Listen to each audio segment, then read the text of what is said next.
ഇതെല്ലാം മരണമൊഴിയായിട്ട് എനിക്ക് പ്രശ്നമാകില്ല. എന്റെ വീട്ടുകാരുടെ ഞാൻ ആത്മഹത്യ ചെയ്യാൻ പോണം. ലോകമാറിയണം ഗാർഹിക പീഡനം കാരണം എനിക്ക് സാധനങ്ങൾ സഹിക്കാൻ പറ്റില്ല. എന്റെ മരണത്തിന് കാരണം എന്റെ അമ്മ, അച്ഛൻ, എന്റെ സഹോദരിയാണ്. എന്നെ കൊണ്ട് എനിക്ക് എന്റെ മരണമൊഴിയായിട്ട് നിങ്ങൾ വ്യൂസ് കരുതണം. ഒരു മനുഷ്യന് ഇതുപോലെ ഒരു അവസ്ഥ വരരുത്. ചങ്ങാണ് ഇവരെ പേടിച്ച് എന്റെ കൂട്ടുകാരൻ എന്റെ വീട്ടുകാരെ വരൂല. എന്റെ കൂട്ടുകാരന്റെ ഒരുത്തന വണ്ടി അടിച്ചു വന്നപ്പോ ഇവിടെ കിടന്ന് ലോറി എല്ലാം അടിച്ചു പൊട്ടിച്ച് എനിക്ക് ഇന്ന് കേസാണ്. എന്റെ കൂട്ടുകാരെ തൊട്ട് കഴിഞ്ഞാൽ ഞാൻ പെടൂല.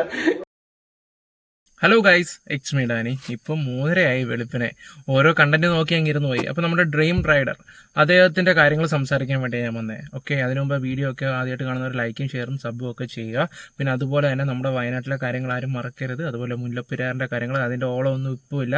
അതുകൊണ്ട് എല്ലാവരും സ്ട്രോങ് ആയിട്ട് തന്നെ ആ കാര്യത്തിലും മുന്നിട്ടിറങ്ങണം.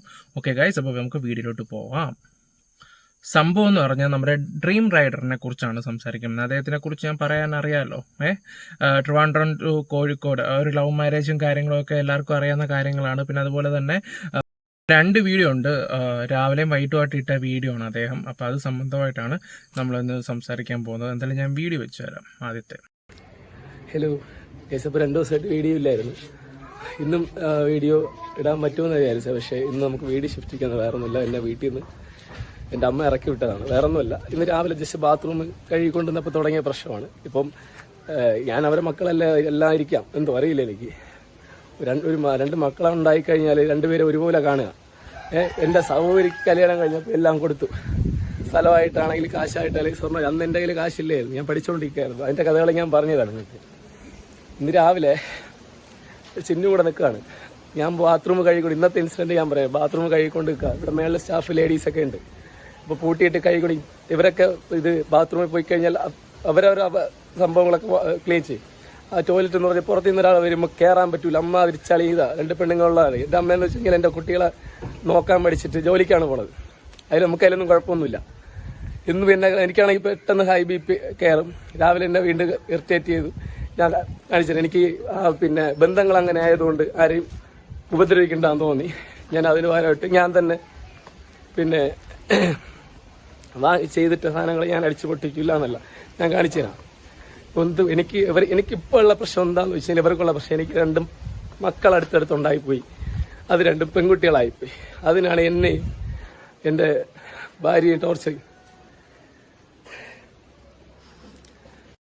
ഓക്കെ, അപ്പം ഡ്രീം റൈഡർ, അതായത് അനുവിനെ കുറിച്ച് അറിയാത്തവരാരും ഇല്ല. അത്യാവശ്യം ഒരു 3 ലക്ഷം സബ്സ്ക്രൈബേഴ്സ് ഉള്ള ഒരു ചാനൽ ഉണ്ടായിരുന്നു. അത് ഈ പ്രൊമോഷനും കാര്യങ്ങളും ഒക്കെ ചെയ്ത് അവസാനം പുള്ളിക്ക് പണി കിട്ടി. ആ ചാനൽ തന്നെ അടിച്ചു പോയായിരുന്നു. സ്ട്രൈക്കും കാര്യങ്ങളൊക്കെ കിട്ടി. പിന്നെ ഒരുപാട് കടങ്ങൾ, കുറച്ച് വിഷയങ്ങളുണ്ടായിരുന്നു. പിന്നെ അത് തീർക്കാൻ വേണ്ടി വണ്ടി വിൽക്കുകയും ചെയ്തായിരുന്നു. ഇപ്പം അദ്ദേഹം വീട്ടിൽ നിന്ന് ഇറങ്ങേണ്ട ഒരു സിറ്റുവേഷനും കാര്യങ്ങളുമാണ് ഇപ്പം. ഒരു കാര്യം ഞാൻ പറയാം, ഒരുപാട് അഹങ്കരിച്ചിട്ടുണ്ടായിരുന്നു ചില സമയത്ത്. അത് പുള്ളിയുടെ ചില വീഡിയോസ് കാണുമ്പോൾ തന്നെ ഞാൻ 5 ലക്ഷം അടിച്ചു പൊളിച്ച് കളഞ്ഞായിരുന്നു. പിന്നെ ഈ വീഡിയോക്കകത്തൊക്കെ തന്നെ പറയുന്നുണ്ട്, ചിന്നു എന്താ പറയണ്ടേ, അടിച്ചു പൊളിച്ച പൈസ ഉണ്ടായിരുന്നെങ്കിൽ എനിക്ക് വലിയ വീട് വെക്കായിരുന്നു, അങ്ങനെയൊക്കെയുള്ള കാര്യങ്ങളൊക്കെ സംസാരിക്കുന്നുണ്ടായിരുന്നു. ഓക്കെ, ഇപ്പം പിന്നെ അവരുടെ സിറ്റുവേഷൻ എന്താ പറയണ്ടേ, ആ ചാനൽ പോയിൻ്റെയൊക്കെ ഒരു വിഷമവും കാര്യങ്ങളൊക്കെ ഉണ്ടായിരുന്നു. അപ്പോൾ ഈ ചിന്നുവിൻ്റെ ചാനലാണ് ഇപ്പോൾ അവർ എനിക്കൊന്ന് 1 ലാഖോളം ആയിട്ടുണ്ട്. അതാണ് ഇപ്പോൾ അവർ ചെയ്തുകൊണ്ടിരിക്കുന്നത്. അത് അത്യാവശ്യം റീച്ചും കാര്യങ്ങളൊക്കെ ആയി വരുന്നുമുണ്ട്. ഓക്കെ, നല്ല കാര്യം തന്നെ. പക്ഷേ പ്രശ്നം വേറെ ആരുമല്ല, അവരുടെ അമ്മ തന്നെയാണ് പ്രശ്നം. എനിക്കൊന്ന് ചിന്നുമായിട്ട് ഒത്തുപോകാത്തയും പിന്നെ വീട്ടിലും പ്രശ്നങ്ങളും കാര്യങ്ങളും ഒക്കെയാണ്. അപ്പോൾ അതിൻ്റെ ഒരുപാട് ഇതുണ്ടായിരുന്നു. അപ്പോൾ പണ്ടത്തെ വീഡിയോസൊക്കെ കാണുമ്പം എന്താ പറയണ്ടേ, ഇടയ്ക്കൊക്കെ വന്ന അയാളെ യൂട്യൂബ് ചാനൽ നിർത്തുക എന്നൊക്കെ പറഞ്ഞിട്ടുണ്ടായിരുന്നു. ഓക്കെ, എന്തായാലും ഞാൻ വീഡിയോസ് വെച്ച് തരാം. എന്നൊക്കെ അതിൻ്റെ കൂടെ നമുക്ക് കാര്യങ്ങളും സംസാരിക്കാം. ഒരു മകനും മകൾക്ക് ഉണ്ടാവരുത്. അതുകൊണ്ട് സമൂഹം അറിയണം. ഒരു ദിവസം ഞാനും അച്ഛനുമായിട്ട് പ്രശ്നമാവാൻ കാരണം തന്നെ എൻ്റെ അമ്മ എന്ന് പറയുന്ന ആളാണ്. അതിൻ്റെ പേരിൽ ഇവിടെ അടി വരായിട്ടുണ്ട്. ഇപ്പോഴെനിക്കെന്ന് വെച്ചാൽ എനിക്ക് ഒരുപാട് കാര്യങ്ങളുണ്ട്. ഒരു പുതിയൊരു സംരംഭം അതുമായിട്ട് ബന്ധപ്പെട്ട് ഞാൻ പോവാണ്. അനു താഴെ പോയില്ല എന്ന് പറയുന്നില്ല. അതിന് താഴെ പോയി എൻ്റെ കാറ് പോയി എൻ്റെ ചാനലിൽ പോയി കുറേ ബന്ധങ്ങളെ തിരിച്ചറിയാനുള്ള ഒരു സാഹചര്യം ഉണ്ടായിട്ടുണ്ട്. ഞാൻ കുളിച്ചിട്ട് നിൽക്കുകയാണ്, രാവിലെയാണ്. ഇത് സ്പോട്ട് സാധനമാണ് വരുന്നത്. മദ്യപിച്ചിട്ടൊന്നും പറയുന്നില്ല. ഞാൻ മദ്യപിക്കുന്ന ആൾ തന്നെയാണ്, ഇല്ലയെന്ന് പറയുന്നില്ല. ഞാൻ മദ്യപിച്ചിട്ടൊന്നും പറയില്ല. എനിക്ക് ഇന്ന് രാവിലെ ഭയങ്കര വിഷമമായിപ്പോൾ എനിക്ക് അടിക്കാൻ പറ്റാത്തതുകൊണ്ടാണ് ഞാൻ കൈ കിട്ടിയത് അടിച്ചുവിട്ട്. ഞാൻ പറഞ്ഞു, ഇനി സംസാരിക്കുന്നുണ്ടെങ്കിൽ ഓരോ സംസാരം എന്നെ തെറി വിളിച്ചാൽ ഞാൻ തിരിച്ചു വിളിക്കും. അതിൽ വേറെ മാറ്റമൊന്നുമില്ല. എന്നെ അടിക്കാനാണെങ്കിൽ ആർക്കും വേണം എന്നെ അടിക്കാതെ. എൻ്റെ ഭാഗത്ത് തെറ്റുണ്ടെങ്കിൽ എന്നെ അടിക്കാം, ഞാൻ തിരിച്ചൊന്നും ചെയ്യില്ല. പക്ഷേ ഒരു തെറ്റുമില്ലാതെ നമ്മളെ ഉപദ്രവിച്ച് കഴിഞ്ഞാൽ നമ്മളെ ഉപദ്രവിക്കും. അതിൽ എന്നെ ആയാലും എൻ്റെ കൂട്ടുകാരായാലും. അപ്പോൾ ഞങ്ങൾ ഇറങ്ങാൻ പോവുകയാണ്. ആൾറെഡി എല്ലാം ഷിഫ്റ്റ് ചെയ്ത് ഇന്ന് ഇറങ്ങിപ്പോകാൻ പറഞ്ഞു. ഞാൻ പറഞ്ഞു 1 ലക്ഷം രൂപ എനിക്കിപ്പോൾ പെട്ടെന്ന് മാറാനുള്ള സാഹചര്യം പൈസ ഇല്ല. അപ്പോൾ പൈസ 1 ലക്ഷം രൂപ നിങ്ങൾക്കറിയാമല്ലോ, ഇതെല്ലാം ഞാൻ ചെയ്തതാണ്. ഞാൻ യൂട്യൂബിൽ നിന്ന് പൈസ വന്നപ്പോൾ ഓരോ മോട്ടോർ വാങ്ങി വെച്ച് ഞാൻ ഇവിടെ എൻ്റെ ഷെയറില്ലാത്ത ഒരു സാധനം ഇവിടെ ഇല്ല. പക്ഷേ എൻ്റെ അമ്മ കുറേ ഈ തൊഴിലിരിപ്പ് പരിപാടി ഉണ്ടല്ലോ, അവിടെ ചർച്ച ചെയ്യപ്പെടുന്നത് സ്വന്തം വീട്ടിലെ കാര്യങ്ങളൊക്കെയാണ്. അവിടെ ചർച്ച ചെയ്യപ്പെടാണ്ട് എന്താണ് നാട്ടിലെന്ത് നടക്കുന്നു, ലോകത്തെന്ത് നടക്കുന്നു, ഇന്ത്യയിൽ എന്ത് നടക്കും, അതാണ് സംസാരിക്കുന്നത്. ബന്ധങ്ങളൊക്കെ കുറേയൊക്കെ മനസ്സിലാക്കണം ബ്രോ, അതായിരിക്കും ഇച്ചിരി കൂടെ നല്ലത്. അത് ചില നഷ്ടപ്പെട്ടൊക്കെ കഴിയുമ്പോഴേ ചിലതൊക്കെ മനസ്സിലാകത്തുള്ളൂ. പിന്നെ അതുപോലെ തന്നെ കുടിച്ചിട്ടല്ല, കുടിയൊക്കെ നിർത്തുന്നത് അത്രയും നല്ലതായിരിക്കും. കാരണം നിങ്ങൾ പല വീഡിയോസിലാണെങ്കിൽ പോലും ആ കുട്ടീനെ ആക്കി സംസാരിക്കുന്ന രീതിയിലൊക്കെ ഇച്ചിരി ഉള്ളതാണ്. അത് ആർക്കും അങ്ങോട്ട് ഇഷ്ടപ്പെടാത്ത രീതിയിലും കാര്യമാണ്. എന്തായാലും പുള്ളി അത് കഴിഞ്ഞിട്ട് ഒരു വീഡിയോ വൈകിട്ട് ഇട്ടിട്ടുണ്ടായിരുന്നു, അതും അപ്ലോഡ് ചെയ്തായിരുന്നു. അതിനകത്ത് എനിക്കൊന്ന് കുറച്ച് ദിവസം മുമ്പെടുത്ത് കുറച്ച് ഇതാണ് എന്താ പറയണ്ടേ, ഞാൻ അതിൻ്റെ ഒരു തുടക്കം വെച്ച് തരാം. എന്നിട്ട് ആ പഴയ വീഡിയോ പുള്ളി എടുത്തിടുന്നുണ്ട്. കരച്ചിലും പിടിച്ചിലും ഒക്കെയാണ് സത്യം പറഞ്ഞാൽ. വീട്ടിലെ സിറ്റുവേഷൻസും കാര്യങ്ങളും ഒക്കെ കൊണ്ടാണ്. പ്രശ്നങ്ങളില്ലാത്ത വീടുകളും കാര്യങ്ങളും ഒന്നുമില്ല. പറഞ്ഞു മനസ്സിലായോ? പണം ഉള്ളപ്പം അത് ദൂർത്തടിച്ച് കളയാതെ നാളെയെന്നും പറഞ്ഞൊരു ചിന്തയുണ്ട്. പറഞ്ഞു മനസ്സിലായോ? നാളെയെന്നും പറഞ്ഞൊരു ചിന്ത. ഇതെന്നെ എപ്പോഴാണ് എൻ്റെ അമ്മ പഠിപ്പിച്ചെന്നറിയാവോ? ഞാൻ ഭയങ്കര ഫുഡ് പ്രിയനാണ്. അപ്പോൾ ഒരു കാലം ചോറാണെങ്കിലും ഒരു കറി ചട്ടിയാണെങ്കിലും ഒരു നേരം കൊണ്ട് ഞാൻ തിന്നു തീർക്കും. ആ ഒരു ഇതാണ് സത്യം പറഞ്ഞാൽ. പക്ഷെ ഞങ്ങളുടെ അമ്മ എങ്ങനെയാണെന്നറിയാവോ? കറി വെച്ച് കഴിഞ്ഞിട്ട് ഒരു വലിയ പാത്രത്തിൽ പ്രത്യേകം മാറ്റി വെക്കും. അപ്പോൾ എന്തായാലും ആ ചെറിയൊരു കറിയല്ലേ വെച്ചേക്കുന്നത്, നമ്മളതനുസരിച്ചെടുക്കും. അനുസരിച്ച് എല്ലാം കഴിച്ച് കഴിഞ്ഞിട്ട് രാത്രി ഒരു മീനെങ്കിൽ ഒരു ചാറെങ്കിൽ ചാറിച്ചിരിയൊക്കെ കഴിച്ചുകൊണ്ടിരിക്കുമ്പോൾ മറ്റേ പാത്രം എടുത്തുകൊണ്ട് വരും പുള്ളിക്കാരി. അപ്പോൾ എന്നോട് ഉപദേശിക്കും നാളെയെന്നും പറഞ്ഞൊരു ചിന്ത വേണം. പിന്നെ ചോറ് വിളമ്പും, കുഞ്ഞിലെ ചോറ് വിളമ്പി എല്ലാം സെറ്റ് ചെയ്ത് അങ്ങോട്ട് വെച്ച് കഴിയുമ്പം മുളക് ഉടച്ചത് കൊണ്ട് അറ്റത്ത് വെക്കും. ചിക്കനും മട്ടനും എന്തുണ്ടെങ്കിലാണെങ്കിലും ഇപ്പോൾ ഈ പറയുന്ന മുളക് ഉടച്ചത് കൊണ്ട് വെക്കും. നാളെ ചിലപ്പോൾ ഒരു പക്ഷേ ഈ കറി ഇല്ലെങ്കിലും അത് കൂട്ടി കഴിച്ച് പഠിക്കണമെന്നുള്ള രീതിയിലാണ്. അതും കൂടെ ഒന്ന് ചിന്തിച്ചാൽ നല്ലതായിരിക്കും ബ്രോ. ഒരുപാട് അഹങ്കരിച്ചിട്ടുണ്ടായിരുന്നു. 5 ലക്ഷമൊക്കെ ഞാൻ ദൂർത്തടിച്ച് കളയെന്നൊക്കെ പറയുമ്പോഴേ അതൊക്കെ ഓക്കെ. ഇപ്പോൾ കടന്ന് നിങ്ങൾ പറഞ്ഞില്ല ചിൻറ്റുൻ്റെ ഓർണമെൻറ്റ്സ് എന്നൊക്കെ കടന്ന് നിങ്ങൾ പറയുന്നുണ്ട്. പക്ഷെ നിങ്ങളുടെ കാര്യത്തെ സ്വർണ്ണം കിടപ്പുണ്ടല്ലോ, അതെടുത്ത് നിങ്ങൾക്ക് ചെയ്തുകൂടെ? ഞാനൊരു കാര്യം പറയാം, നമ്മുടെ കൂടെ ഇപ്പോൾ വിശ്വസിച്ചൊരു പെണ്ണ് കൂടെ വന്നിട്ടുണ്ടെങ്കിൽ അവളെ പ്രൊട്ടക്റ്റ് ചെയ്യുക. അവൾക്ക് എന്ന് വെച്ചാൽ ഓക്കെ, ഇപ്പം നമ്മുടെ എന്തെങ്കിലും എടുത്ത് പണയം വെച്ചാലാണെങ്കിലും വിഷയമില്ല. ഞാൻ പറഞ്ഞില്ല, പെൺകുട്ടികൾ അവരുടെ കയ്യിലെ സ്വർണം അത് ആ ഒരു സിറ്റുവേഷൻ എന്ന് പറഞ്ഞാൽ എൻ്റെ വീട്ടിൽ തന്നെ എനിക്ക് ചില കാര്യത്തിലൊക്കെ ഇതുണ്ടായിരുന്നു. കാരണം ഓർണമെൻറ്റ്സ് ഉള്ള ഒരു വീട്ടിൽ പെട്ടെന്ന് നമുക്ക് വേണ്ടി അത് മാറ്റി വെക്കുമ്പം അതായത് കറുപ്പ് ചിരട്ടൊക്കെ ഇട്ടുകൊണ്ട് പോകുന്ന ഒരു സിറ്റുവേഷനൊക്കെ നമ്മുടെ വീട്ടിലെ ഒരു സമയത്തൊക്കെ കടന്നു പോയിട്ടുണ്ട്. പണം ഉണ്ടായിരുന്നു, താഴോട്ട് പോയിട്ടുമുണ്ട്, പിന്നെ അതിങ്ങനെ കയറ്റി കൊണ്ടുവരുന്നുമുണ്ട്. ലൈഫാണ് ബ്രോ, കുറേയൊക്കെ നമുക്ക് മനസ്സിലാവുന്നുണ്ട്. പക്ഷെ ബ്രോ ഒരുപാട് അഹങ്കരിച്ചിട്ടുണ്ടായിരുന്നു. ബാക്കിയും കൂടെ കാണാം. ഫേസ്ബുക്കിൽ വീഡിയോ ഇട്ടാൽ തന്നെ കാശ് ഇഷ്ടം പോലെ ഉണ്ടാക്കുന്ന ആൾക്കാരുണ്ട്. പക്ഷെ എനിക്ക് അതിൽ നമുക്കൊരു ഫ്രണ്ട് സർക്കിളുണ്ട്, ഒരു നാട്ടിലായാലും. അപ്പോൾ അവിടെയൊക്കെ കിടന്ന് ഈ കമൻറ്റ് സെക്ഷനിലൊക്കെ കിടന്ന് വൾഗർ കമൻ്റ് ഒന്നും താല്പര്യമില്ലാത്തതുകൊണ്ടാണ് അതിലോട്ട് പോകാത്തത്. ശരി, നമ്മളൊക്കെ എല്ലാം കൈവിട്ട് പോയി. എൻ്റെ നമ്മൾ വളർന്ന് വന്നത് നിങ്ങൾ കണ്ടതാണ്, താഴോട്ട് പോയത് നിങ്ങൾ കണ്ടതാണ്. അപ്പോൾ ഈ താഴോട്ട് പോയിട്ട് വീണ്ടും തിരിച്ച് മേളിൽ കയറുന്നത് എന്താണെന്ന് ഇവിടെ നിങ്ങൾക്ക് കാണിച്ചിട്ട് അത് ഇനിയുള്ളത്.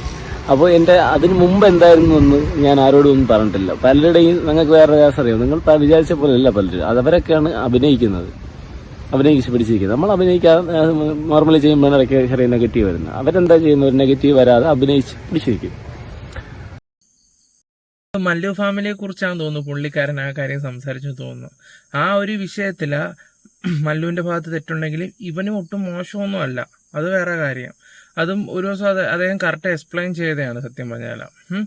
പുള്ളിയുടെ കാര്യത്തിന് വേണ്ടി മാത്രം. അത് നമുക്കും മനസ്സിലായിട്ടുണ്ടായിരുന്നു പല കാര്യത്തിലും. എന്താ പറയണ്ടേ ഇല്ലേ, അർജുൻ്റെ ഒരു സമയമുണ്ട്, ARJU. ആ ഒരു സമയത്ത് ഞാൻ പുള്ളിയുടെ ഇങ്ങനെ എൻ്റെ ഒരു വീഡിയോ ഞാൻ ഇട്ടിട്ടുണ്ട് ബ്രോ, ഒന്ന് ഇത് ചെയ്യണമെന്ന് പറയുമ്പോൾ ഞാൻ പുള്ളിയെ വിളിച്ച്, ഓർമ്മയുണ്ടോയെന്നൊന്നും അറിയത്തില്ല, 3-4 വർഷത്തിൻ്റെ കാര്യമാണ്. ഒന്ന് ഇത് എന്താ പറയുന്നത്, വാട്സപ്പിൽ സ്റ്റാറ്റസ് ഇടാൻ വേണ്ടി. ആ സമയം പുള്ളി കുളിക്കുകയും കണ്ടായിരുന്നു തോന്നുന്നു, ചിന്നു ചേച്ചിയായിരുന്നു തോന്നുന്നു ആ ഫോൺ എടുത്ത്. അത് പിന്നെയും വിളിക്കാനൊന്നും പോയില്ല. ഓക്കെ, എനിക്ക് തോന്നുന്നു അർജുൻ്റെ വീഡിയോ ആ സമയത്ത് വൈറലാവാത്ത എൻ്റെ മാത്രമേ ഉള്ളായിരുന്നു തോന്നുന്നു. ഞാനതങ്ങ് പറഞ്ഞതേ ഉള്ളായിരുന്നു. അല്ലാതെ എനിക്ക് കൂടുതലായിട്ടൊന്നും അറിയത്തില്ല. പിന്നെ ഒരു ദിവസം എന്നെ പുള്ളി വിളിച്ചിട്ട് പറഞ്ഞ് അദ്ദേഹത്തിൻ്റെ വല്ല നമ്പരോ എന്തെങ്കിലും ആലപ്പുഴ വഴി പോവുകയാണെങ്കിൽ ഒന്ന് പറയണേ എന്നൊക്കെ ഉള്ള രീതിയിൽ പറയുക. ഞാൻ ആയിക്കോട്ടെ എന്ന് പറഞ്ഞായിരുന്നു. അത് അന്ന് അവിടെ സ്റ്റോപ്പ് ചെയ്ത ആ ഒരു സംഭവം. ഓക്കെ, ഇത് കഴിഞ്ഞിട്ട് അദ്ദേഹത്തിൻ്റെ പഴയ വീഡിയോ, പെങ്ങളും അമ്മയും അച്ഛനും എല്ലാവരും കൂടെ കാരണമാണ് അദ്ദേഹം ആത്മഹത്യ ചെയ്യാൻ പോവാണ്. മരണത്തിന് കാരണം ഒരു 31-32 വയസ്സുള്ളവൻ്റെ സംസാരങ്ങൾ നിങ്ങളൊന്ന് കണ്ടു നോക്കൂ. സത്യത്തിൽ ഇപ്പം ആ വീഡിയോ എടുത്തിടേണ്ട ഒരു ആവശ്യമില്ലായിരുന്നു സത്യം പറഞ്ഞാൽ. പ്രശ്നങ്ങളുണ്ടാവും, പ്രശ്നമൊക്കെ ഫാമിലി വ്ളോഗെന്നും പറഞ്ഞിട്ടും തന്തയും തള്ളയും ദൂഷിച്ചിട്ട് എന്താ പറയുക, നമ്മളൊക്കെ വീട്ടിൽ കിടന്നിട്ട് എന്തെങ്കിലും സംസാരിക്കുമോ അതുപോലല്ല. ഇതിപ്പോൾ ഇത്ര ആൾക്കാർ കാണുന്ന ഒരു ഇതാണ്. പല പ്രശ്നങ്ങളും കാണും. പക്ഷേ എന്തോ എനിക്ക് അത്ര ഇതങ്ങോട്ട് ഡൈജസ്റ്റ് ആയില്ല, അങ്ങോട്ട് ഇത് തോന്നിയില്ല. അതുകൊണ്ടാണ് ഞാൻ അങ്ങനെ പറയുന്നത്. ചില കാര്യങ്ങൾ എനിക്ക് ഏറ്റവും ഇഷ്ടപ്പെടാത്ത രീതിയിൽ അവൻ്റെ ഒരു സംസാരമുണ്ട്. എന്തായാലും ഞാൻ ആ വീഡിയോ വെച്ചുതരാം. ഇതെന്റെ മരണമൊഴിയായിട്ട് എനിക്ക് പ്രശ്നമാകില്ല. എന്റെ വീട്ടുകാരുടെ അറിയാൻ ഞാൻ ആത്മഹത്യ ചെയ്യാൻ പോണം. ലോകമാണെങ്കിലും ഗാർഹിക പീഡനം കാരണം എനിക്ക് സാധനങ്ങൾ സഹിക്കാൻ പറ്റില്ല. എന്റെ മരണത്തിന് കാരണം എന്റെ അമ്മ, അച്ഛൻ, എന്റെ സഹോദരിയാണ്. എന്നെ കൊണ്ട് എനിക്ക് എന്റെ മരണം വഴിയായിട്ട് നിങ്ങൾ വ്യൂസ് വരുന്നത് ഒരു മനുഷ്യന് ഇതുപോലെ ഒരു അവസ്ഥ വരരുത്. എന്റെ മക്കളെയൊക്കെ നിങ്ങളെ മക്കളെ പോലെ കാണുന്നത്. ഇനിയൊരു ചാനലുണ്ടെങ്കിൽ നിങ്ങൾ എല്ലാവരും സപ്പോർട്ട് ചെയ്ത് കൊടുക്കണം. എനിക്ക് സങ്കടം സഹിക്കാൻ പറ്റില്ല. എന്റെ സഹോദരിയുടെ എന്നാ ഓടിയത്. അപ്പൊ അവള് പറയണെന്ന് വെച്ച് കഴിഞ്ഞാല് അവളെ ഫാനിന്റെ ഇഷ്യൂ എടുത്തിട്ടത് ഞാൻ അവളെ മലപ്പുറയിലിട്ടാണ്. അയ്യോ എനിക്ക് സങ്കടം സഹിക്കാൻ പറ്റുന്നില്ല. ഞാൻ മദ്യപിക്കുന്ന ഒരാളാണ്. ഞാനിപ്പോ ഒരു തുള്ളി മദ്യപിച്ചില്ല. രാവിലെ ജിമ്മിൽ പോയി ഇറങ്ങാണ് ഞാൻ. അയ്യോ ഞാൻ ചങ്കോട്ടി എനിക്ക് വേണ്ടിയിട്ട് ഇവിടെ ആരുമില്ല. എന്റെ മാമിന്റെ മക്കളെ ഞാൻ വിളിച്ചിട്ടുണ്ട്. അവരെത്തുന്നവരെ ഞാൻ ജീവനോടുണ്ടെങ്കിൽ ഞാൻ ഇവിടെ ഉണ്ടാവും. എനിക്ക് സഹിക്കാൻ പറ്റുന്നില്ല. എന്റെ മക്കളെ കണ്ട് കൊതി നീന്നിട്ടില്ല. ഇനി എനിക്ക് അവരെ നല്ലൊരു ലെവലിലാക്കണം. എനിക്ക് ഒരുപാട് ആഗ്രഹം ഉണ്ടായിരുന്നു. ഞാൻ ഇന്നെ ഒരു സ്ത്രീയുടെ അടുത്ത് ഞാൻ അങ്ങനെ മോശമായിട്ട് എന്റെ നാട്ടുകാരും ചെയ്തിട്ടില്ല. എന്റെ വൈഫിന്റെ അമ്മയെ വെച്ചിട്ടാണ് എന്നെ വെച്ചിട്ടാണ് എന്റെ അമ്മ പറയുന്നത്. ഒരു അമ്മ പറയാൻ പറ്റാത്ത കാര്യമല്ല അവര് പറയുന്നത്. എനിക്ക് 2 പെമ്മക്കളായെന്നുണ്ട്. എന്റെ അച്ഛൻ അവരെ കാണാൻ പോലും വന്നിട്ടില്ല. അമ്മ 2 പെൺമക്കളായാൽ എന്താ കുഴപ്പം? ഇപ്പം നിങ്ങളുടെ അമ്മയും ഒരു സ്ത്രീയല്ലേ? അല്ലേ? 2 പെൺമക്കളായ എന്താ ഇത്? സ്വന്തം മോൻ്റെ കുഞ്ഞല്ലേ, സ്നേഹിക്കുക. പക്ഷെ ഞാൻ ആ വീഡിയോസിലൊക്കെ അപൂർവമായിട്ടുള്ള ഇടത്തൊക്കെ അവർ വന്ന് നിൽക്കാറുള്ളായിരുന്നു. പണ്ടത്തെ ഒരു ബർത്ത്ഡേ ഫംഗ്ഷനൊക്കെ 3-4 കൊല്ലം മുമ്പൊക്കെ അമ്മയുടെ കൂടെ നിന്ന് വീഡിയോ എടുക്കുന്നു. അവർക്കും കുറേ ആദ്യമൊക്കെ വലിയ താല്പര്യം ഇല്ലെങ്കിലും അവർക്കും ചില ഇഷ്ടപ്പെട്ടൊക്കെ തുടങ്ങിയായിരുന്നു. ഇടയ്ക്കൊക്കെ വ്ളോഗിലൊക്കെ വന്നിട്ടും ഉണ്ടായിരുന്നു. ഞാൻ കണ്ട കാര്യങ്ങളായി പറയുന്നത്. അപ്പോൾ അതും കുറേ വർഷങ്ങൾക്ക് മുമ്പുള്ള കാര്യങ്ങളൊക്കെ സംസാരിക്കുന്നത്. പക്ഷേ കുഞ്ഞുങ്ങളായെന്നും പറഞ്ഞിപ്പോൾ എന്താ അങ്ങനെയൊക്കെ പെൺകുഞ്ഞുങ്ങളാണെന്നും പറഞ്ഞെന്താ? അവരൊരു സ്ത്രീയല്ലേ? ഇതിനോടൊന്നും എനിക്ക് അത്ര യോജിപ്പും കാര്യങ്ങളൊന്നുമല്ല. ഞാൻ ഇപ്പോൾ ഒരു കാര്യം പറയാം. നിങ്ങൾ എന്താ, ഞാനൊരു കാര്യം പറയട്ടെ ബ്രോ, നമുക്കിപ്പോൾ ഒരു കുഞ്ഞിന് ജന്മം കൊടുക്കാമെങ്കിൽ അവരെ പോറ്റാനുള്ള തൻ്റെ ഉണ്ടെങ്കിൽ നിങ്ങൾ ധൈര്യമായിട്ട് മുന്നോട്ട് പോകണം. അതല്ലേ വേണ്ടത്. പറഞ്ഞാൽ മനസ്സിലായോ? ഇപ്പം എന്നെക്കാളും 5-6 വയസ്സിന് മൂത്ത ഒരാളാണ്. അതൊന്നും നമ്മൾ പറയണ്ട. സ്ട്രോങ് ആയിട്ട് നിൽക്കുക. കൂടെ ഒരു പെണ്ണ് കട്ടയ്ക്ക് കൂടെ നിൽപ്പുണ്ടോ? അതിൽ കൂടുതലൊരു ധൈര്യം വേണ്ട. ധൈര്യമായിട്ട് മുന്നോട്ട് പോകുക എന്ന് വെച്ച് അച്ഛനും അമ്മയും, ഞാനിപ്പോൾ എൻ്റെ വീട്ടിലാണെങ്കിലും വഴക്കിട്ട് കഴിഞ്ഞാലും നല്ല വഴക്കിട്ട് കഴിഞ്ഞാൽ 10 മിനിറ്റുള്ളിൽ നമ്മളങ്ങ് തീർത്ത് കഴിഞ്ഞിട്ട് എവിടെ പോയാലും എന്നെ വിളിക്കും. ഞാനിപ്പോഴും പറയാം, എനിക്കിപ്പോൾ 27 വയസ്സ്, 22-23 വയസ്സ് വരെ അമ്മയുടെ കയ്യിൽ കിടന്നുറങ്ങാതെ ഞാൻ ഉറങ്ങത്തില്ലായിരുന്നു സത്യം പറയാം. ഇപ്പോഴാണെങ്കിലാണ് ഈ യൂട്യൂബ് വീഡിയോസും കാര്യങ്ങളൊക്കെ ഉണ്ട് പുള്ളി മാറി കിടക്കാനൊക്കെ തുടങ്ങിയത്. കാരണം ഉറക്കം അവർക്ക് മസ്റ്റാണ്. ഞാനാണെങ്കിൽ കുത്തിയിരിക്കും. ഇപ്പോഴും കണ്ട 3:30-4 മണിക്കായിരുന്ന ആ വീഡിയോ ആണ്. എനിക്ക് വേണ്ടി അവിടെ കാവലിരിക്കുക പുള്ളി. ബാക്കിയും കൂടെ ഒന്ന് കേട്ട് നോക്ക്. അതിലെ ചില കാര്യങ്ങൾ പറയുമ്പോൾ ചെകുത്തേട് വരും സത്യം പറയാലോ. ഒന്നും കേക്ക്. നിങ്ങളെല്ലാം ഈ വീഡിയോ അവസാനം വരെ കാണണം. എന്റെ ജീവിതമാണ് ഞാൻ ഇനി പറയാൻ പോകുന്നത്. എന്റെ ജീവിതം എന്താണെന്ന് ലോകം അറിയണം. ഗാർഹിക പീഡനമാണ് എനിക്ക്. എന്റെ ഓർമ്മ വെച്ച് കാലം മുതല് എന്റെ അമ്മയെ ദ്രോഹിക്കുക. എനിക്കൊരു കാര്യം, ഞാൻ ഇന്നുവരെ അവരെ ഒന്നും ഉപദ്രവിച്ചിട്ടില്ല. ഞാൻ എന്റെ അച്ഛനെ തല്ലിയിട്ടുണ്ട്. അത് എന്തിനാണ് തല്ലിയതെന്ന് നിങ്ങൾക്ക് അറിയാമോ? ഞാൻ റൂമിൽ നിന്നപ്പോ ഇവര് 2 പേര് രണ്ടുപേരും എന്റെ അച്ഛൻ കാരണം ഇപ്പൊ നാട്ടുകാർക്കൊന്നും കട എന്റെ അച്ഛൻ അങ്ങോട്ടും ഇങ്ങോട്ടും എല്ലാരും ചീത്ത വിളിയും മദ്യപിച്ചിട്ട് എല്ലാരും ചീത്ത വിളിയാണ്. അപ്പൊ അപ്പുറമുള്ളവർക്ക് ഇതിനൊന്ന് പരാതി പറഞ്ഞിട്ടുണ്ട്. എന്തിനാ രവി എന്ന ഇങ്ങനെയാണ് നമ്മളെ വീട്ടിലെ സ്ത്രീകളെ പറയുന്നത്. ചീത്തകളിയാണ്. ഒരു സ്ത്രീ കേൾക്കാൻ പാടില്ലാത്ത രീതിയിലുള്ള ചീത്തകളാണ്. നിങ്ങൾ പറ്റുമെങ്കിൽ എന്നെ ഒന്ന് എന്റെ വീട് മാരാമുട്ടത്താണ്. ട്രിവാൻഡ്രത്ത് നേരിട്ട് ഇങ്ങനെ മാരായമുട്ടത്താണ് എന്റെ വീട്. എന്റെ അനുവിന്റെ വീട് ആരെടുത്ത് ചോദിച്ചാൽ പറയും നിങ്ങളെങ്കിലും വന്ന് എന്തോ ചെയ്യണം. എന്റെ മക്കൾ എനിക്ക് 2 പെൺമക്കളായെന്ന് പറഞ്ഞ് ഞാൻ എന്ത് ചെയ്യണം? രണ്ടാമത് എനിക്കൊരു ജീവൻ വന്നപ്പോ എന്റെ ഭാര്യയിൽ ഒരു ജീവൻ വന്നപ്പോ ഞാൻ അവരെ കൊല്ലണസിന്ന് വെള്ളോട് ഞാൻ ആ കുഞ്ഞിനെ കൊല്ലണമായിരുന്നു. പറഞ്ഞോ കൊല്ലണമെന്ന്? അങ്ങനെ അദ്ദേഹം പറഞ്ഞോ? ഇല്ലല്ലോ. പിന്നെ അച്ഛനെ തല്ലി എന്നൊക്കെ പറയുകയൊക്കെ ചെയ്യുന്നു. ഓക്കെ, കുടിച്ചിട്ട് കാണിച്ച തോന്നിയവാസത്തിന് തല്ലേണ്ട ആവശ്യമില്ല ബ്രോ. പിടിച്ചൊക്കെ ഉപദേശിച്ച് കാര്യങ്ങൾ മനസ്സിലാക്കാൻ പറ്റും. ഒരു കാര്യം ഞാൻ പറയട്ടെ, നിങ്ങളിപ്പോൾ പറയുന്നു കുടിച്ചിട്ട് എന്നുള്ള രീതിയിലാണ് കുറ്റപ്പെടുത്തുമെന്ന് കരുതരുത്. നിങ്ങൾ മിക്കപ്പോഴും കുടിക്കാറില്ലേ? ആണോ? നിങ്ങളെപ്പോഴും വീഡിയോയിലും പറയുന്നുണ്ട് നിങ്ങൾ കുടിക്കാൻ കാര്യങ്ങളൊക്കെ ഉണ്ടെന്നും. ആ പാതാന ബിന്ദുവരാണോ നിങ്ങളുടെ ഉദ്ദേശം? നിങ്ങൾ അതൊന്ന് ചിന്തിച്ചു നോക്കിയേ. അത് പോട്ടെ, പ്രായം ചെന്നവരാ, പഴയകാല ചിന്താഗതിയൊക്കെ ഉള്ളവരാണ്, അതിനി മാറുമെന്നും തോന്നുന്നില്ല. ഇപ്പം നിങ്ങൾ ചെയ്യേണ്ടതെന്ന് വെച്ചാൽ നിങ്ങൾ സൗകര്യമായിട്ട് അതിനനുസരിച്ച് മാർഗം കണ്ടുപിടിക്കാനാണ് നോക്കുന്നത്. കിട്ടുന്ന പൈസ ചുരുക്കൂട്ടി വെച്ച് നാളെയും കൂടെ ചിന്തിക്കുക. 2 കുഞ്ഞുങ്ങളല്ലേ, സപ്പോർട്ട് ചെയ്യാൻ ഒരുപാട് ആൾക്കാരുണ്ട്. അതൊക്കെ ചിന്തിച്ച് വേണം. ബാക്കി ഇനി ഞാൻ ഏറ്റവും കൂടുതൽ എനിക്ക് ദേഷ്യപ്പെട്ട ഒരു കാര്യം എന്ന് പറഞ്ഞാൽ അത് ഞാൻ വെച്ച് തരാം. അത് കേട്ട് കഴിഞ്ഞിട്ട് നിങ്ങളത് സത്യം പറഞ്ഞാൽ സ്കിപ്പ് അടിക്കാവുള്ളൂ. സത്യം പറഞ്ഞാലും ഇപ്പം തന്നെ ഞാൻ എൻ്റെയും കൂടെ കാര്യങ്ങൾ പറഞ്ഞുകൊണ്ട് ചിലപ്പോൾ ലാഗായിട്ട് ഫീൽ ചെയ്യും. എന്തായാലും ഞാനത് വെക്കാം. എന്റെ കല്യാണം നന്നായിട്ട് നടത്തുമെന്ന് എനിക്ക് ഒരുപാട് ആഗ്രഹമാണ്. ഞാനൊരു കുട്ടിയെ സ്നേഹിച്ചിരുന്നു. അതിലൊരു കഥയുണ്ട്. കുട്ടിയെ സ്നേഹിച്ചിരുന്നപ്പോ ആ കുട്ടി ഇവരെ പേടിച്ചാണ് വരാത്തത്. എനിക്കപ്പോഴും വേറെ അവളെ സേവ് ചെയ്യാൻ പറ്റും. അവളെ കല്യാണം കഴിക്കാൻ പറ്റാത്തതിൽ എനിക്കിന്നും ഭയങ്കര വിഷമമുണ്ട്. എന്ത് ചില സമയമൊക്കെ ഞാൻ ഉറക്കത്തിൽ കടന്നിട്ട് അവളെ പേര് പറയും ഞാൻ. അപ്പൊ അതിൽ ചിന്നൂര് ഭയങ്കര സങ്കടമാണ്. ഞാൻ ചില ദിവസം അല്പം കഴിക്കുന്ന സമയത്ത് ഞാൻ അവളെ പേര്, ഞാൻ അത്രയും സ്നേഹിച്ചാണ് അവളെ പേരോ ഫോട്ടോയോ റിവീൽ ചെയ്തു. കാരണം അവളത് മാന്യമായിട്ട് അവളൊരു കല്യാണം കഴിച്ച് ജീവിക്കുകയാണ്. ഞാൻ കാരണം അവൾ ഒരിക്കലും ബുദ്ധിമുട്ടിക്കാൻ പറ്റില്ല. അവളൊരു നല്ല ലെവലിൽ പോകണമെന്ന് എനിക്ക് ഒരുപാട് ആഗ്രഹം ഉണ്ടായിരുന്നു. ഞാൻ ശബരിമലയ്ക്ക് പോയപ്പോ ഞാൻ ആദ്യമായിട്ട് ഞാൻ പറഞ്ഞത് അവളെ കഷ്ടപ്പെടുത്തില്ലേ എന്ന്. ഞാൻ സ്നേഹിച്ച കുട്ടിയെ കഷ്ടപ്പെടുത്തില്ലെന്ന് മാത്രം. അതുപോലെ തന്നെ അവള് എന്റെ കൂടെ വന്നാൽ കഷ്ടപ്പെടുക എന്നുള്ളതുകൊണ്ടായിരിക്കും അവളെന്ന് വേറൊരാളെ ഭാര്യയാണ്.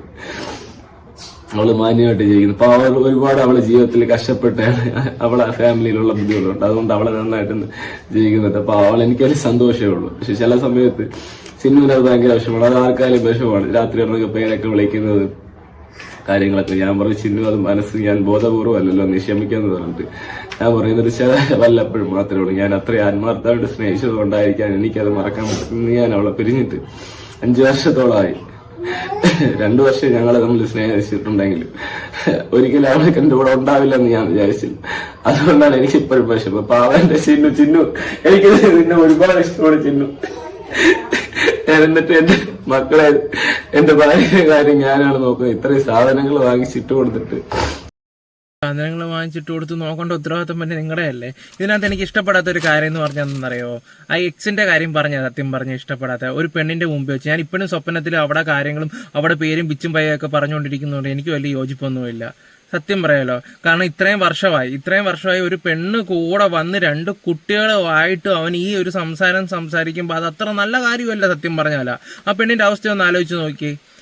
എല്ലാ വീഡിയോസിലും വന്ന് അവളെ കുറ്റം പറയുന്നുണ്ട്, കളിയാക്കാറുണ്ട്, അങ്ങനെ ചെയ്യാറുണ്ട്, ഇങ്ങനെ ചെയ്യാറുണ്ട്, കുറേ ഡയലോഗ് അടിക്കാറുണ്ട്. ഒരിക്കലും ഒരു പെണ്ണിനെ അക്സെപ്റ്റ് ചെയ്യാൻ പറ്റുന്ന ഒരു കാര്യമല്ല. നാളെ അവളൊരു ചോദ്യം തിരിച്ചു ചോദിച്ചാലോ, എന്തെങ്കിലും വഴക്കിടുന്ന സമയത്ത് താൻ എൻ്റെ ദേഹത്ത് തൊട്ട സമയത്ത് അവളാന്ന് കരുതിയിട്ടാണോ താൻ എന്നെ തൊട്ടെന്ന് ചോദിച്ചാലോ? ഇങ്ങനെ ചോദിച്ചുള്ള ഒരു അവസ്ഥ ഉണ്ടെങ്കിൽ ഒന്ന് ആലോചിച്ച് നോക്കി നിങ്ങൾ.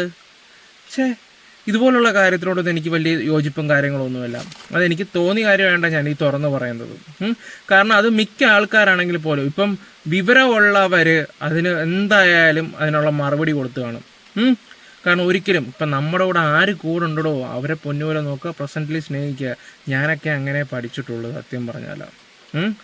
ഞാനൊക്കെ ഇഷ്ടമുള്ള സമയത്തൊക്കെ എന്താ പറയണ്ടേ, എൻ്റെ കൊച്ചിനെ ഞാൻ ഏറ്റവും കൂടുതൽ മോശമായിട്ട് സംസാരിച്ചെന്ന് പറഞ്ഞാൽ മൈ എന്നൊരു വാക്ക് അതൊരു വട്ടം മാത്രം അങ്ങാണ്ട് ഞാൻ പറഞ്ഞിട്ടുണ്ട്. അത് പറയേണ്ട റീസൺ ഉണ്ടായിരുന്നു. ഞാൻ പറഞ്ഞില്ല ഉള്ള സമയത്തുള്ള കാര്യങ്ങൾ. ഇപ്പം നമ്മൾ ഹാപ്പിയായിട്ട് ജോളിയായിട്ട് പോകുന്നുണ്ട്, ഒന്നും ഇല്ലാത്തതുകൊണ്ട്. അതുകൊണ്ട് ഞാൻ പറയുക, അതുകൊണ്ട് എന്താ പറയണ്ട, അവർക്ക് കൊടുക്കേണ്ട കാര്യങ്ങൾ റെസ്പെക്റ്റും കാര്യങ്ങളും കൊടുക്കുക. പക്ഷേ എന്താ പറയണ്ട, ഇപ്പോഴത്തെ ജനറേഷൻ ഓവറായിട്ട് കൊടുത്താലും അതൊരു വിഷയം തന്നെയാണ്, അത് വേറെ കാര്യം. പക്ഷേ ഈ ബ്രോയുടെ ഈ ഒരു സംസാരം എനിക്ക് ഒട്ടും പിടിച്ചിട്ടില്ല. എന്നിട്ട് എനിക്ക് ചിന്നു അതിന് ഇഷ്ടമാണ് അങ്ങനെയാണ് ഒരിക്കലും ഒരു പെണ്ണ് സഹിക്കത്തില്ല. അതിൻ്റെ മനസ്സിൽ കാണും അത് ഇന്നല്ലെങ്കിൽ നാളെ അതൊന്ന് വാ തുറന്നൊന്ന് പൊട്ടിത്തെറിച്ച ആ സമയത്ത് അണ്ണാക്കി പിരിവെട്ടിയ അവസ്ഥയായിരിക്കും. എന്തായാലും അവസാനത്തെയും കൂടെ കുറച്ച് കാര്യം കൂടെ കണ്ടിട്ട് ഞാനങ്ങ് നിർത്താം. ചങ്ങാണ് ഇവരെ പേടിച്ച് എന്റെ കൂട്ടുകാരെന്റെ വീട്ടുകാരെ വരൂല. എന്റെ കൂട്ടുകാരന്റെ ഒരുത്തന വണ്ടി അടിച്ചു വന്നപ്പോ ഇവിടെ കിടന്ന് ലോറി എല്ലാം അടിച്ചു പൊട്ടിച്ച് എനിക്ക് ഇന്ന് കേസാണ്. എന്റെ കൂട്ടുകാരെ തൊട്ട് കഴിഞ്ഞാൽ ഞാൻ വിടൂല. എനിക്ക് പിടിവിപ്പ് ഞാൻ ഇന്ന് കേസ് പറയാണ്. അവരെ കൊണ്ട് എന്റെ കുടുംബത്തിലാണ് അടക്കിയിട്ട് എന്റെ സ്ഥലം എനിക്ക് പ്രഷർ താഴാൻ പറ്റില്ല.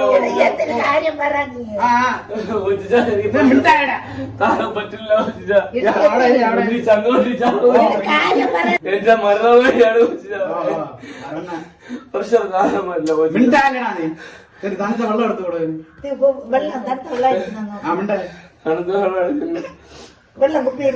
കൂട്ടുകാരെ ഇവിടെ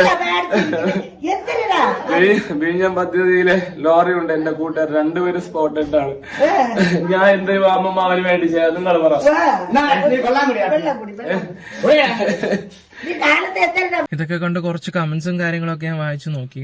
കുറെ ആൾക്കാരെന്താ പറയണ്ടേ, അവരുടെ ലൈഫിലോട്ട് ഇതുപോലത്തെ സിറ്റുവേഷനും കാര്യങ്ങളൊക്കെ ഉണ്ടായിട്ടുണ്ട്. പെങ്ങന്മാരും എന്താ പറയണ്ടേ ഒക്കെയാണ് ഉദ്ദേശിക്കുന്നത്. അവർക്കെല്ലാം കൊടുക്കേണ്ടതെല്ലാം കൊടുത്തു കഴിഞ്ഞു. പിന്നെ അനാഥാലയത്തിലെ എന്താ പറയണ്ടേ ഇവന്റെ പേര് എഴുതി വെച്ച ഇവൻ കൊണ്ട് വിടുമെന്നുള്ള ഇതൊക്കെ കൊണ്ട് കാരണമാണ് അവർ എഴുതി വെക്കാത്തതിൻ്റെ ഒക്കെ കുറെ കാര്യങ്ങൾ പറയുന്നു. ഇവന്റെ ഭാഗം മാത്രം കേട്ടാൽ പോരാ, വീട്ടുകാരും കേൾക്കണം. സത്യാവസ്ഥ എന്താണെന്ന് നമുക്കൊന്നും കൂടുതലായിട്ടൊന്നും അറിയത്തില്ല. പിന്നെ കണ്ടിട്ട് ആദ്യത്തെ വീഡിയോ കണ്ടിട്ട് കട്ടിങ്ങും കാര്യങ്ങളും ഒന്നുമില്ല, ജെന്യുവനായിട്ട് എനിക്ക് തോന്നിയതൊക്കെ കുറെ കാര്യങ്ങളൊക്കെ. പക്ഷെ രണ്ടാമത്തേനകത്ത് എനിക്ക് അത്ര സൂചിച്ചൊന്നുമില്ല. കാരണം ഓവറായിട്ട് കരയുന്ന എൻ്റെ ചിന്നു നീല പറ്റില്ല അങ്ങനെയാണ്. പിന്നെ കാമുകിയുടെ കാര്യം പറയുന്നുണ്ട്, അതിനിടയ്ക്ക് വെള്ളം മരുന്ന് കാര്യങ്ങൾ BP 32 ഞാൻ ജിമ്മിൽ പോകുന്നു ഞാനത് പറയുന്നു. ഇതൊക്കെയാണ് പുള്ളി പറയുന്നത്. ഓക്കെ, ഈ തമ്പലൈൻ്റെ തന്നെ റീൽസും കാര്യങ്ങളൊക്കെ പുള്ളി ഇൻസ്റ്റ പോസ്റ്റ് ചെയ്യാറുണ്ട്. അവിടെ പോയി തപ്പിയ കുറേ കാര്യങ്ങളും കാണാം. എന്തോ ആയിക്കോട്ടെ, എന്തായാലും എന്താ ബ്രോ, നഷ്ടപ്പെട്ട് ഡൗൺ ആയതൊക്കെ പോട്ടെ. എന്താ പറയണ്ടേ, തിരിച്ചു പോവാ ലൈഫിലോട്ട് പോവാ. 2 പെൺകുഞ്ഞുങ്ങളല്ലേ, സപ്പോർട്ട് ചെയ്യാൻ ആൾക്കാരൊക്കെ ഉണ്ടാവും. പക്ഷേ ഇത് അഭിനയമാണെങ്കിൽ പുള്ളി തന്നെ പറയാറുണ്ടല്ലോ കർമ്മ എന്ന് പറഞ്ഞിട്ട് സംഭവം, അതൊക്കെ ഒന്ന് സൂക്ഷിച്ചാൽ നല്ലതായിരിക്കും. എന്തായാലും ജീവിതം കുറച്ചെങ്കിലും പഠിച്ചല്ലോ. പണം ഉള്ളപ്പോഴും ഇല്ലാതെ ഉള്ള സമയത്ത് സേവ് ചെയ്ത് വെക്കുക. ഞാൻ പറഞ്ഞില്ലേ കറിയുടെ കാര്യം, അതുപോലെ തന്നെ നാളെ എന്നും പറഞ്ഞൊരു ചിന്ത വേണം ബ്രോ. അപ്പം എനിക്ക് എന്തായാലും ചോറിൻ്റെ കൂടെ ഒരു മുളകുടച്ചാണെങ്കിലും ഞാൻ അഡ്ജസ്റ്റ് ചെയ്ത് പോവും. കാരണം എന്നെ കുഞ്ഞിലെ ഉള്ള സമയത്ത് അതെല്ലാം ശീലിപ്പിച്ചിട്ടാണ് എന്നെ ഇത് ചെയ്തത്. പിന്നെയെന്ന് പറഞ്ഞാൽ എൻ്റെ ഒരു കുഴപ്പമെന്ന് പറഞ്ഞാൽ എന്നെ ഒരു 16-17 വയസ്സ് വരെ വീടിൻ്റെ ആ ഏരിയയിലോട്ട് പുറത്തോട്ട് വിട്ടിട്ടില്ലായിരുന്നു. അപ്പോൾ അത് വിട്ട് കഴിഞ്ഞപ്പോൾ ഞാൻ അങ്ങ് പറക്കാൻ തുടങ്ങിയായിരുന്നു. അങ്ങനെ ഓക്കെ, അതൊക്കെ എന്താ പറയുക, ഞാൻ അതിനെക്കുറിച്ച് കൂടുതലൊന്നും സംസാരിക്കുന്നൊന്നുമില്ല. എനിക്ക് ബ്രോൻ്റെ കുറേ കാര്യങ്ങളൊക്കെ കണ്ടപ്പം നല്ലതും ചീത്തയും എല്ലാം തോന്നിയിട്ടുണ്ട്. പക്ഷെ ഒരിക്കലും മറ്റ് പെണ്ണുങ്ങളുടെ കാര്യം പറഞ്ഞ് ഒരിക്കലും, അതും സ്വന്തം ഭാര്യയുടെ മുമ്പിൽ വെച്ചു, അത് ഏറ്റവും വലിയ തെറ്റാണ്. അതിനെന്തായാലും ബ്രോ ഒന്ന് കരുതിയിരുന്നോ, ഒന്ന് കറങ്ങി ഒരടി കിട്ടാതിരിക്കാൻ. Love you all. എല്ലാവരും ഒന്ന് ലൈക്ക് ഷെയർ സബ്മിറ്റ് ചെയ്തേര്.